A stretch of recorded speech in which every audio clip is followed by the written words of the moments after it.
Hi friends, I'm Jocelyn Peters. I'm the maker and designer behind Mountain Song Designs, and today I would like to share with you how to create 2-stitch cables without a cable needle. Super simple.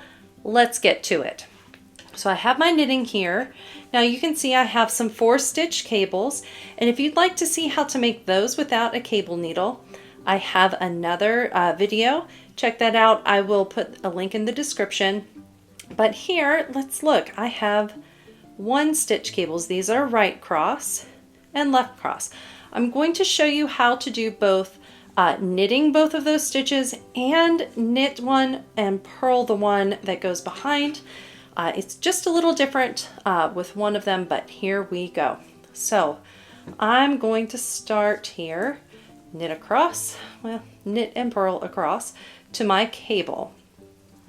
So let's do a 1x1 right cross. I don't want to have to fool with a cable needle, so here's what I do. First, since this is a right cross, my second stitch is going to come in front. So I'm going to use this, my right needle, to pull that just a little bit to give myself some extra room here.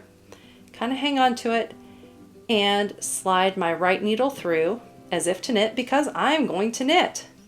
Knit that one and leave it on the left needle. Now I'm going to pull it over what I just knit into with my thumb, and I'm going to knit into what is the first stitch on my needle. And there it is. It comes right off. I have my 1x1 right cross. Now let's say I want to do a 1x1 right cross but with a purl. It's a little different because this stitch comes in front. I'm going to do that exactly the same. Pull it so I have a little extra wiggle room. Knit into that stitch. Do not remove. Pull it just a bit. And now instead of knitting into this, I'm going to purl into it. But that also means I need to bring my yarn to the front. Separate them. Purl. Pull it through. Pull both stitches off the left. And there it is. Easy enough. Now let's do the left cross. So with the left cross, of course, the first stitch needs to go in the front. So my second stitch needs to be worked from behind here. So the way I like to do it is I kind of pull down a bit to give myself some space. You could knit through the back of that, that stitch and no one would notice. I prefer to keep them all going the right way. So here's how I do it.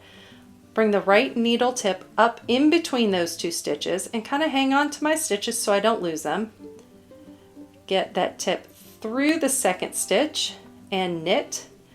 So I have to come back up and off, but I leave that stitch there. I have knit into it, but it's all right there. Then I knit into the first stitch. Pull them off, and there it is. Now the left cross is going to be just a little different. I'm sorry, left cross purl will be just a bit different. So to do this one, I need to purl this stitch from behind, and I just can't do it.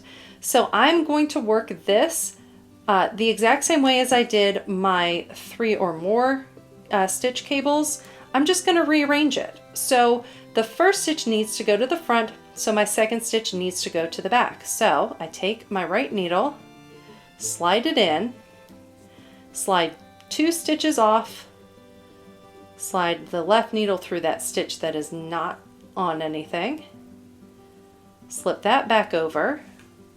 I need to bring my yarn to the front so I can purl that first stitch. I can slide that off because I've rearranged them, knit into the second stitch, and there it is. I have done all of it. Here, let me finish these stitches. And let's look at this. So I have my right cross purl, my left cross, and my left cross purl. It's very simple, straightforward. If you drop your stitches, just get them put back on your needles. It's no big deal. So thank you so much for joining me today. and I hope that this helped you a bit with your knitting. So I'll see you next time. Bye.